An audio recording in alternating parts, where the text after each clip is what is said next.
Assalamualaikum warahmatullahi wabarakatuh.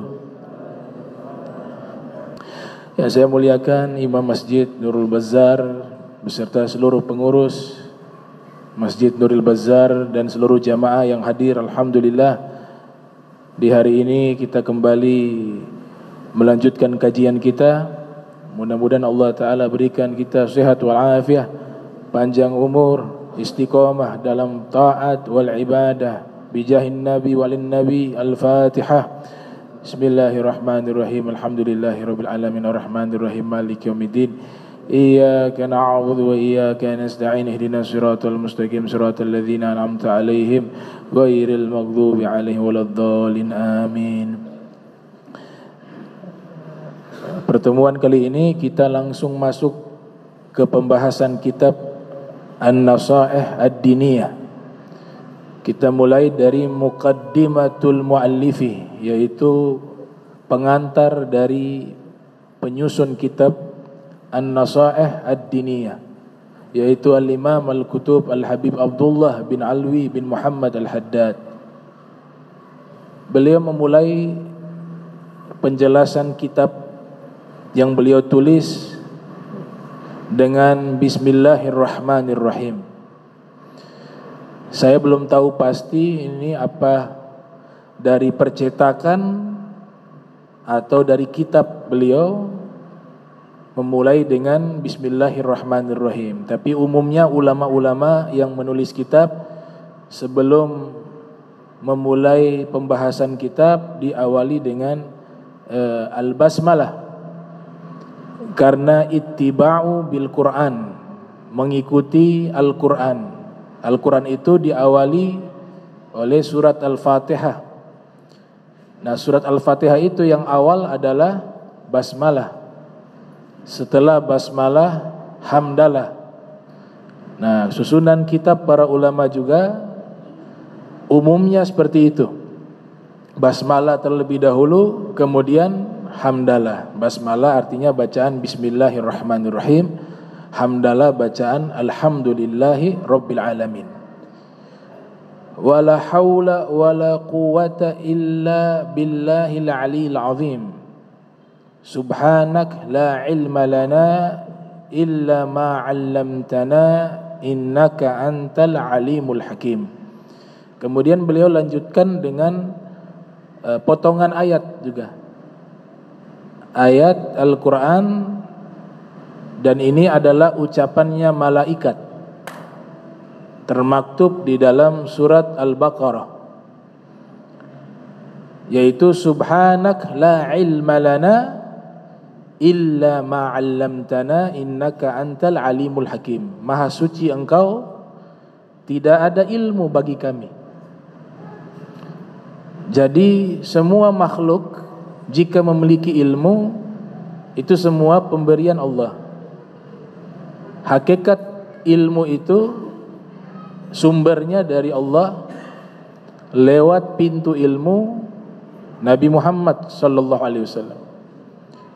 Kemudian dari Nabi Muhammad lewat pintu ilmunya Nabi Muhammad adalah Imam Ali bin Abi Thalib, sebagaimana hadis yang dinyatakan oleh Rasul sallallahu alaihi wasallam, ana madinatul ilmi wa aliyun babuha.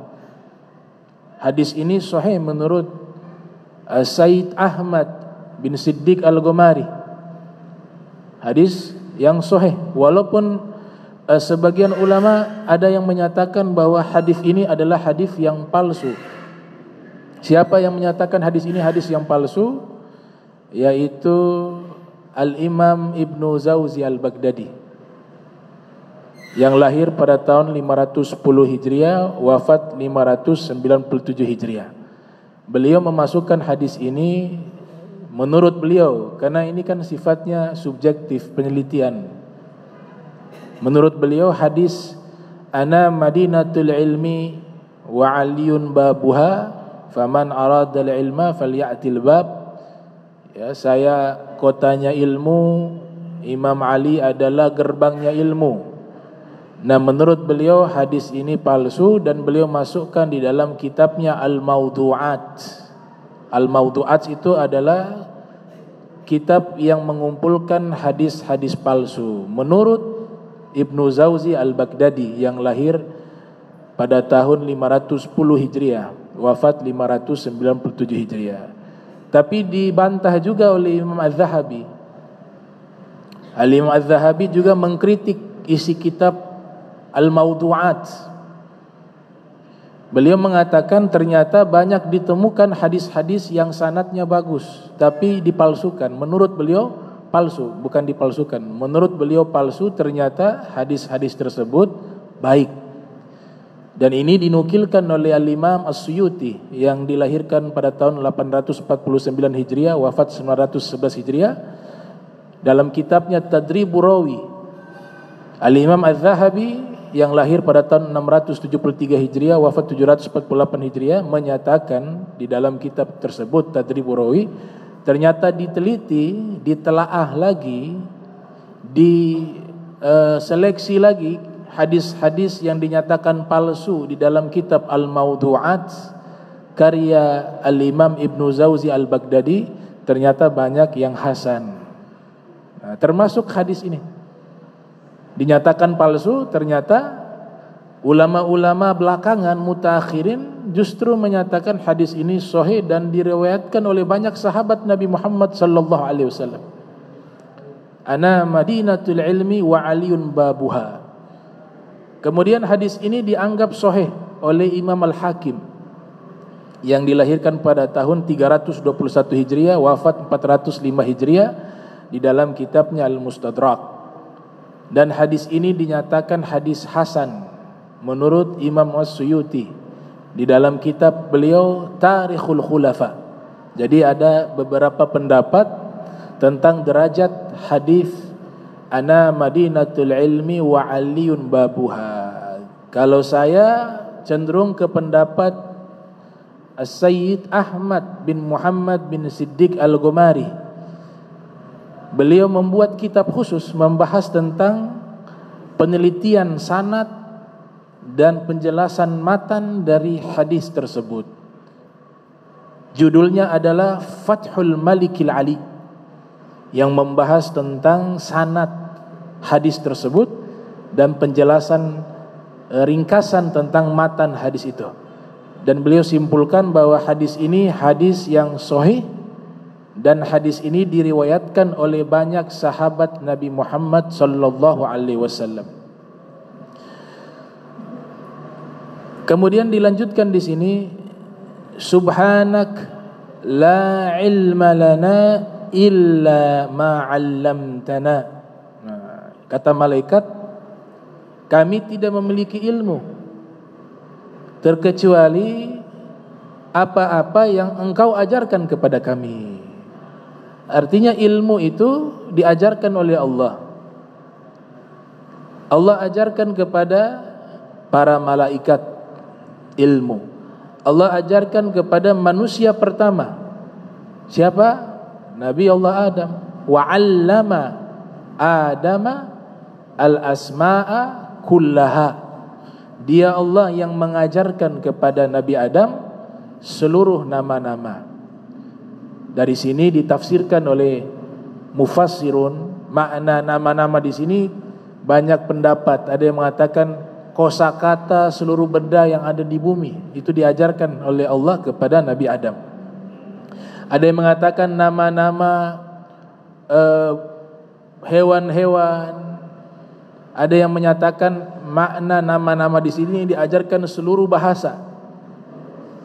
Ya, al-lughat dan seterusnya.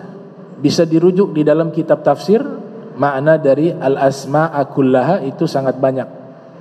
Sampai diajarkan nama wadah, nama piring, nama gelas, itu diajarkan semuanya kepada Nabi Adam. Wa 'allama Adam al-asma'a kullaha. Innaka antal alimul hakim. Nah, sesungguhnya engkau yang maha berilmu.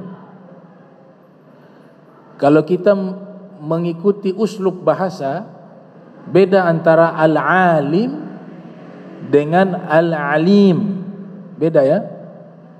Al-alim dengan al-alim, itu beda.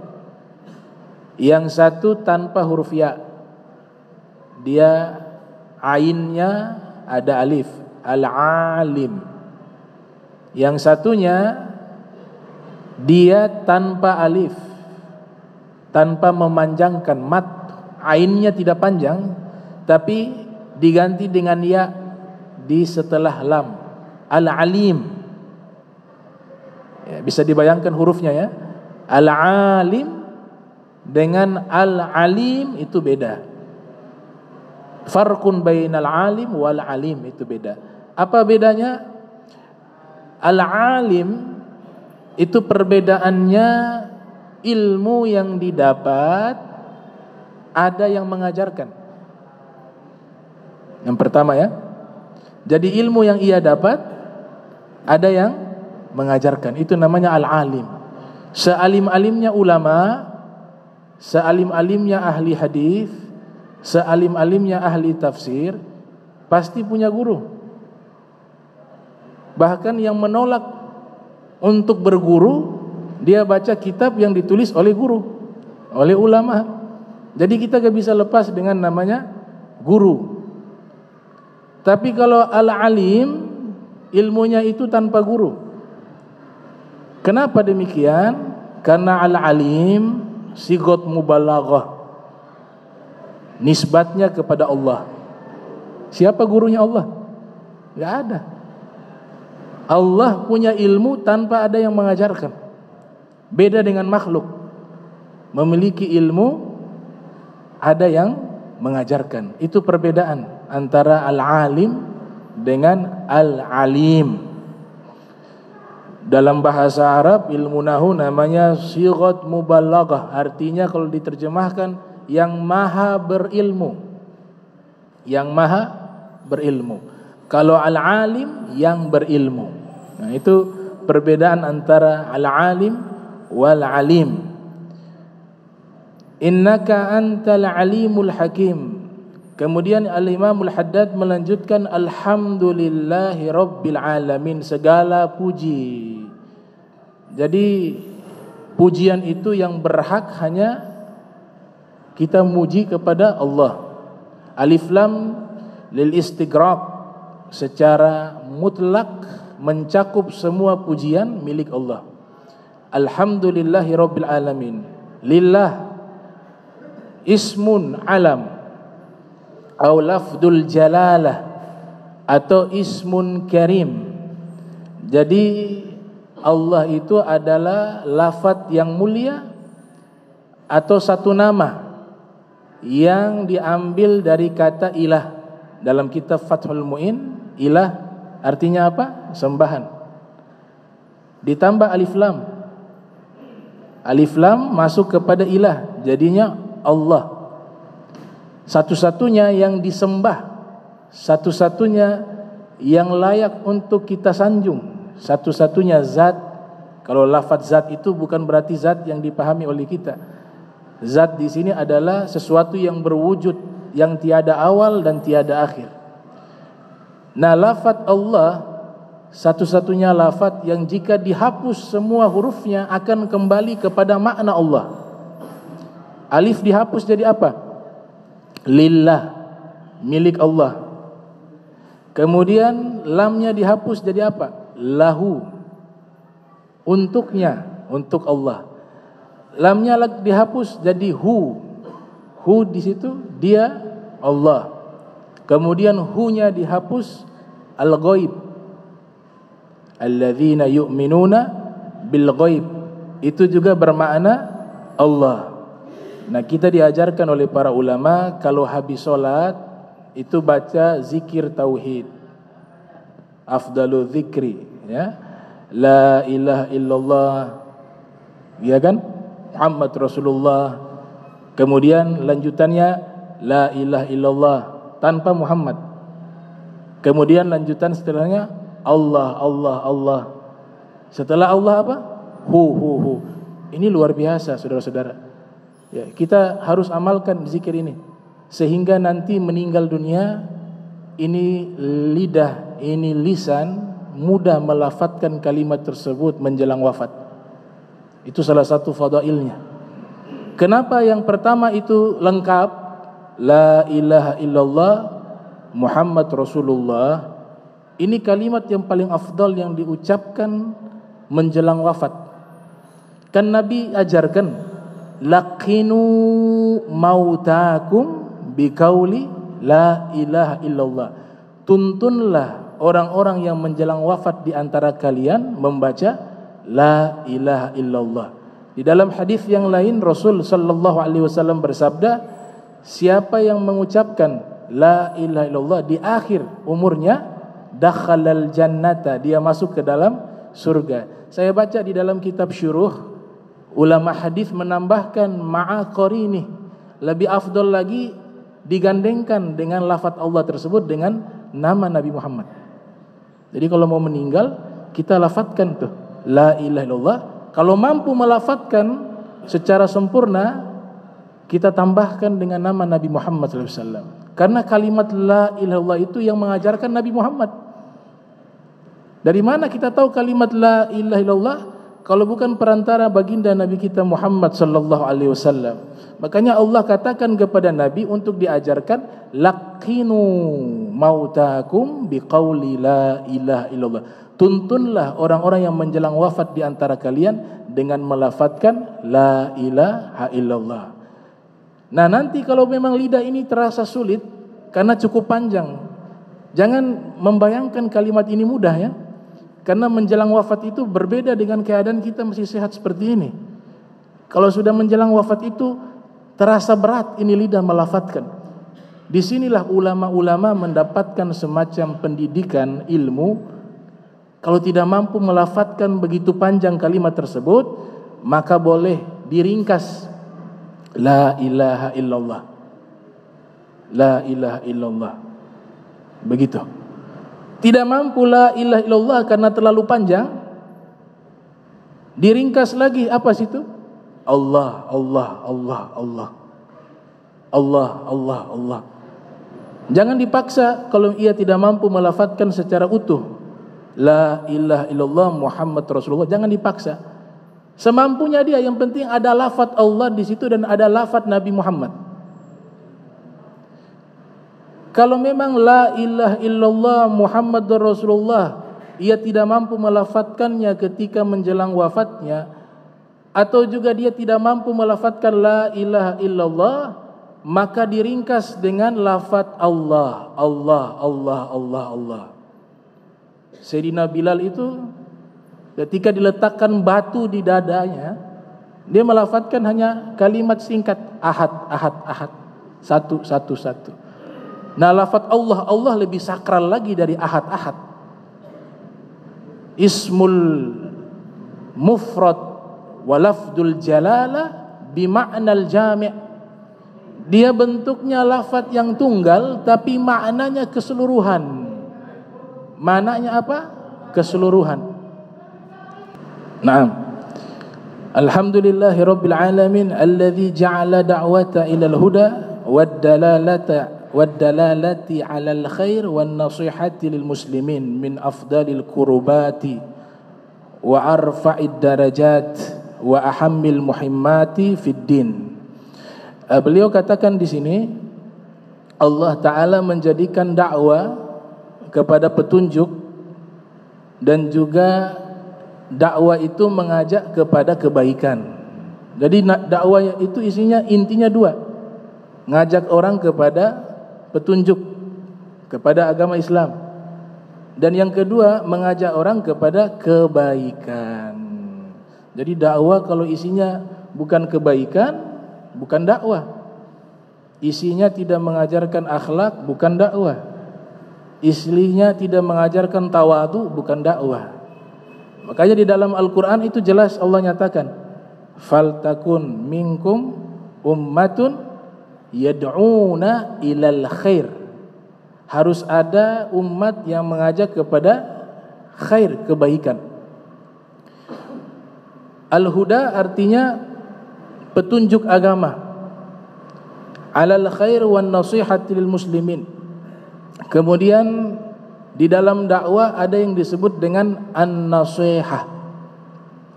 kita sering dengar bahasa tersebut nasihat. Itu arti aslinya itu an-nasiha itu artinya an-naqa'u wal khulus. Apa artinya? Suci. Jadi nasihat itu arti aslinya suci dan bersih. Nabi katakan di dalam hadis, ad-dinu nasihah. Agama adalah nasihat. Agama ini bersih, suci, murni, baik. Orang beragama Islam makin beragama makin menenangkan jiwanya, makin menenangkan pikirannya, makin menenangkan perilakunya. Itu tanda bahwa agamanya yang dia laksanakan benar. Makin beragama makin rendah hati. Makin beragama Islam makin tawadhu. Makin beragama Islam makin sabar. Makin beragama Islam dengan benar, makin berakhlakul karimah. Makin beragama Islam dengan benar, makin dermawan. Ini itu Islamnya begitu. Murni, ad-dinu an-nasihah. Qalu liman ya Rasulullah. Nah, setelah itu mereka sahabat bertanya kepada Nabi, nasihat ini untuk siapa wahai Rasulullah?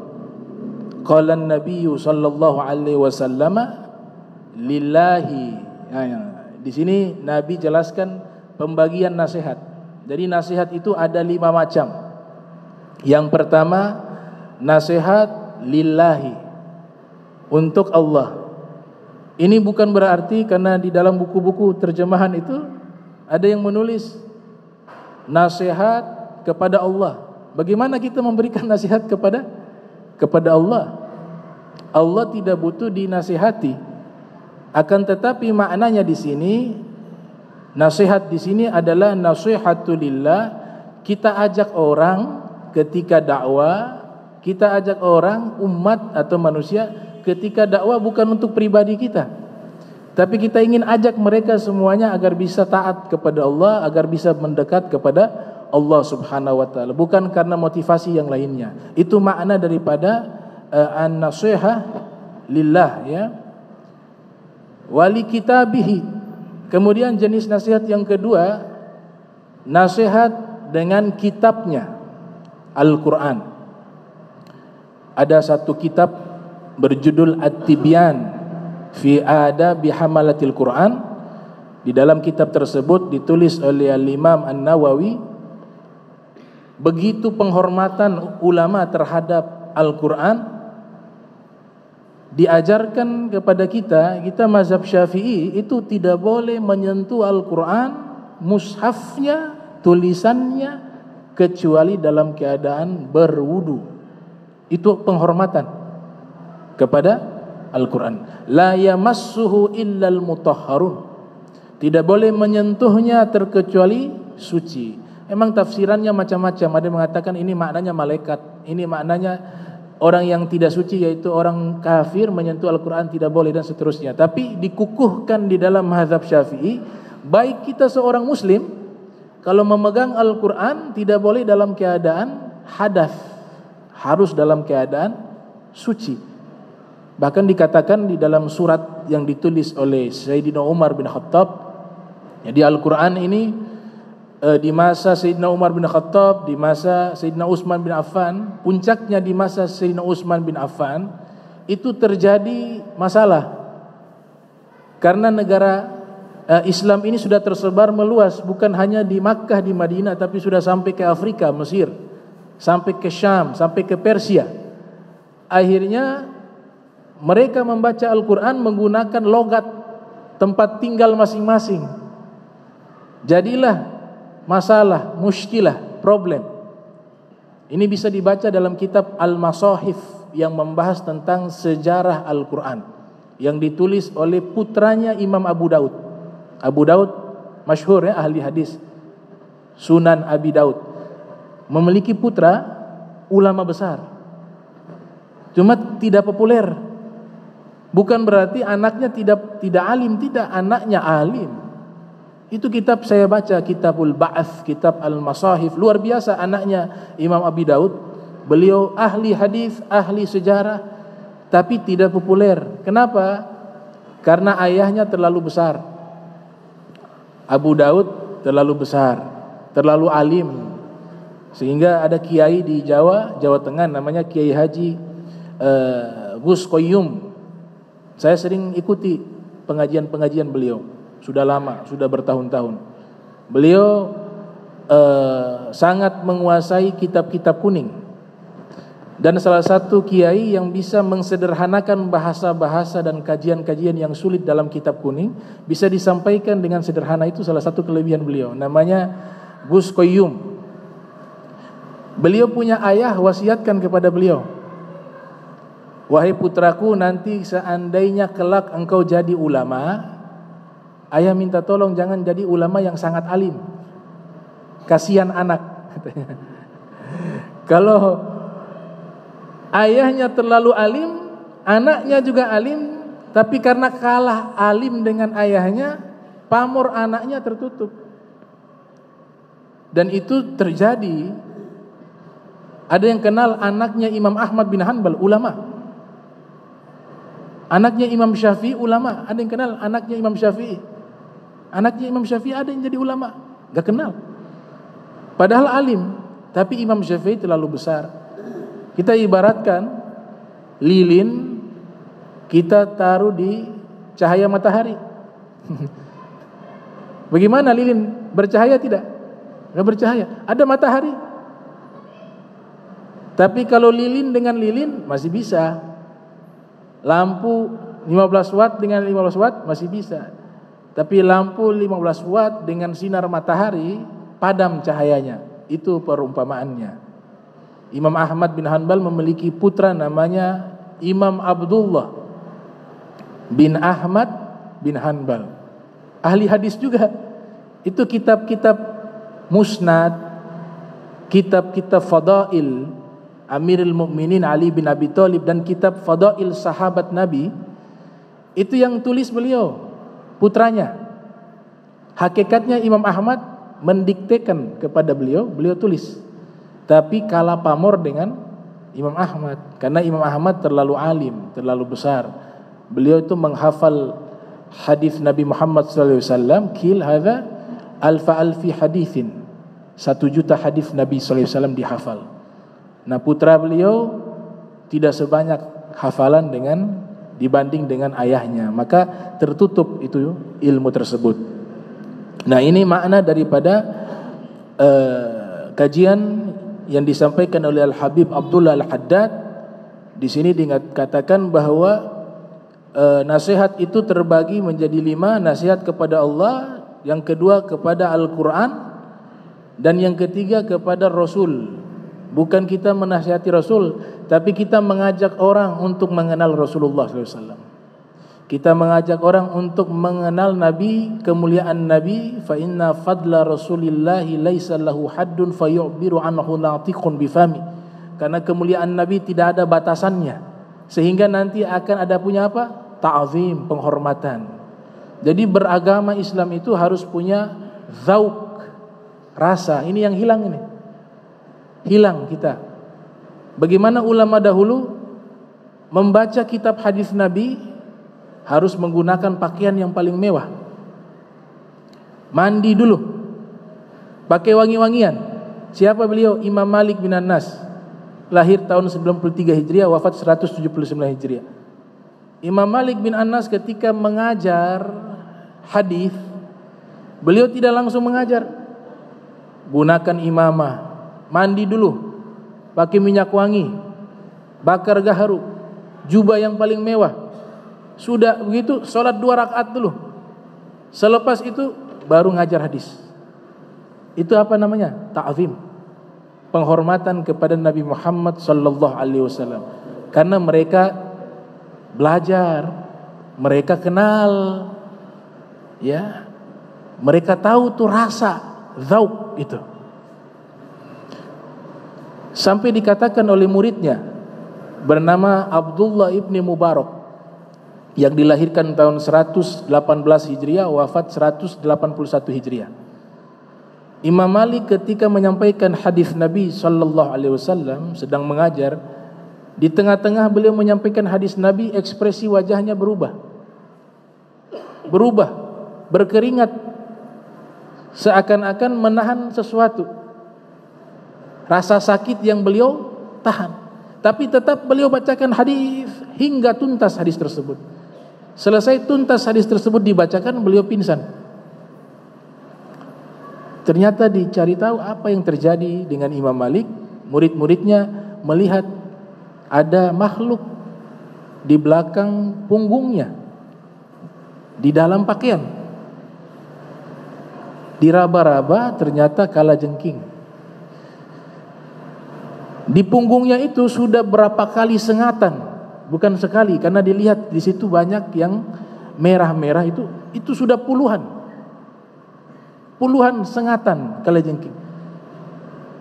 Maka dibuang itu kalajengking. Imam Malik sadar, murid-murid bertanya, "Wahai Imam Malik, itu kami lihat di belakang punggungmu ada kalajengking menyengatmu. Itu beberapa kali ada bekas-bekas sengatan. Kenapa tidak sekali sengat langsung engkau ambil itu kalajengking dibuang?"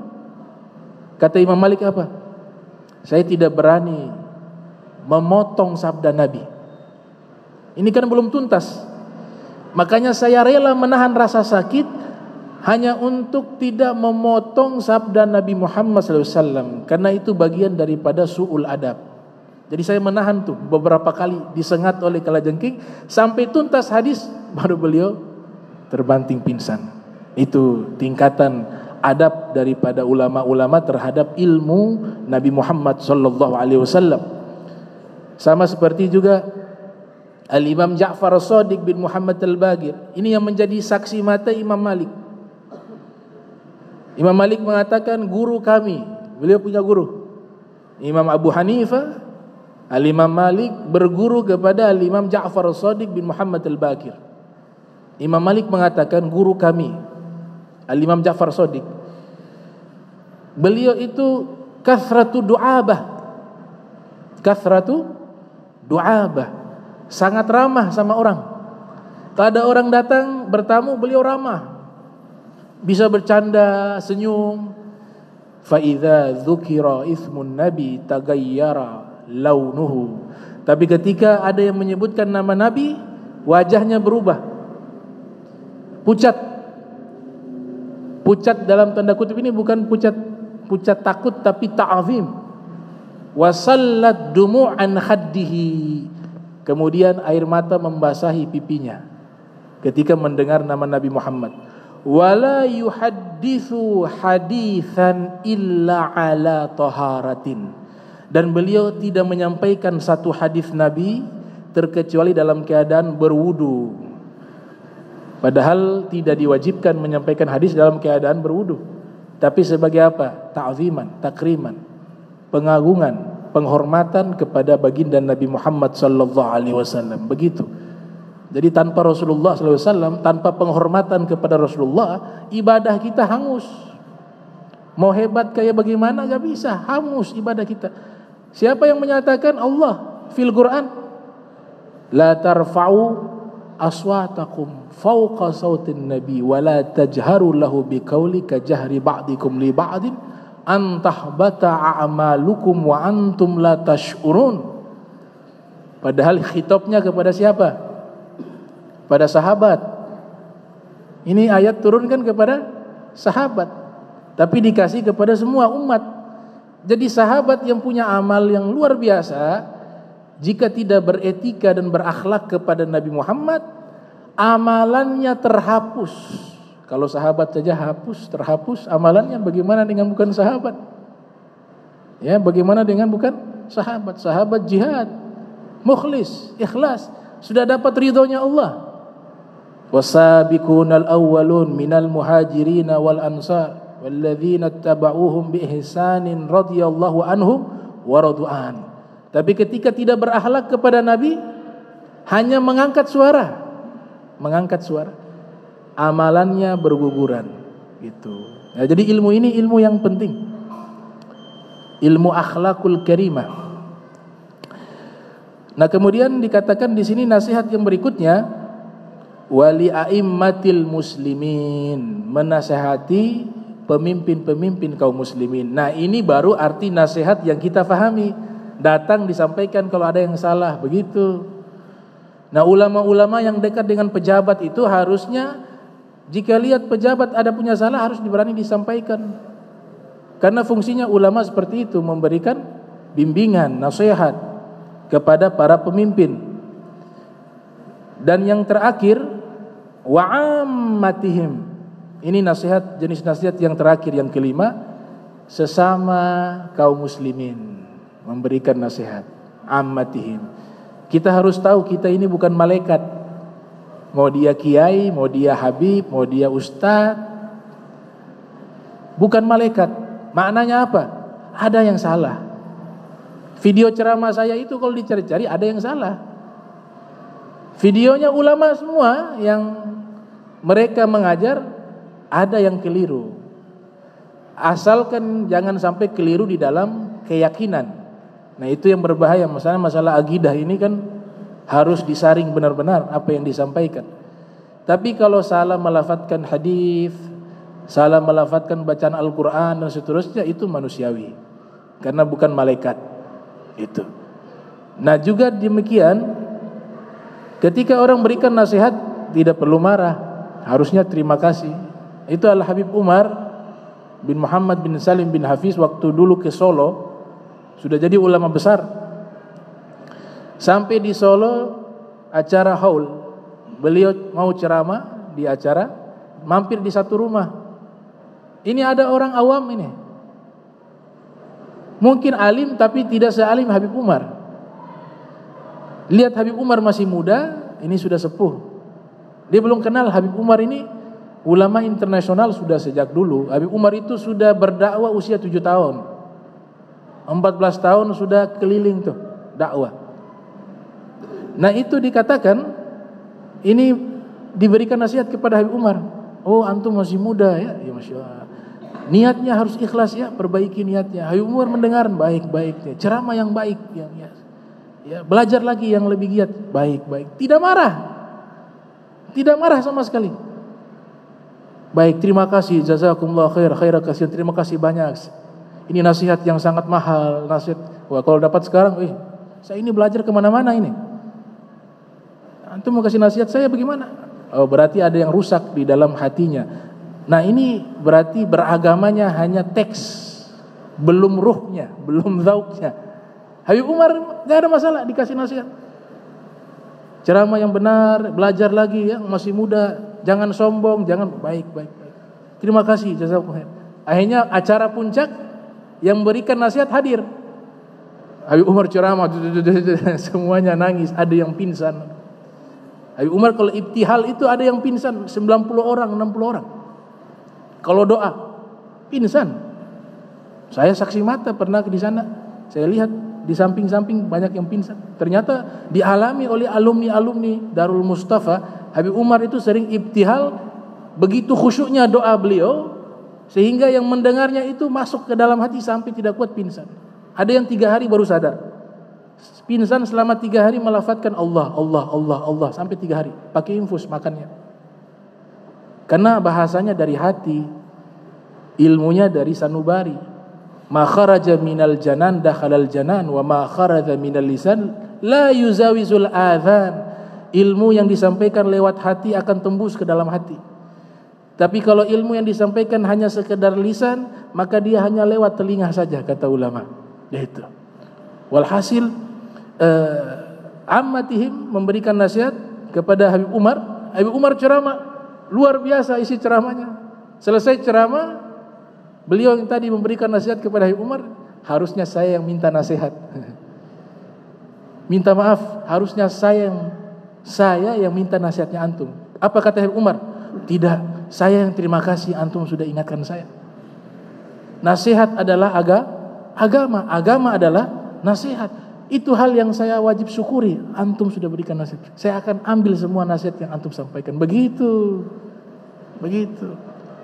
Ya, jadi seperti itu kaum solihin ya. Mudah-mudahan Allah Ta'ala berikan kita kesucian hati wa akhlak dicintai oleh Allah, dicintai oleh baginda Nabi Muhammad sallallahu alaihi wasallam. Bismillahirrahmanirrahim. Alhamdulillahirabbil alamin.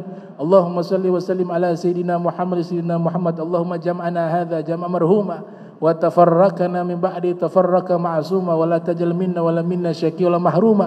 Allahumma nadhih qulubana 'anit ta'alluqi biman dunak waj'alna min qaumin tuhibbuhum wa yuhibbunak. Subhanaka bihamdika asyhadu an la anta astaghfiruka wa atubu ilaik.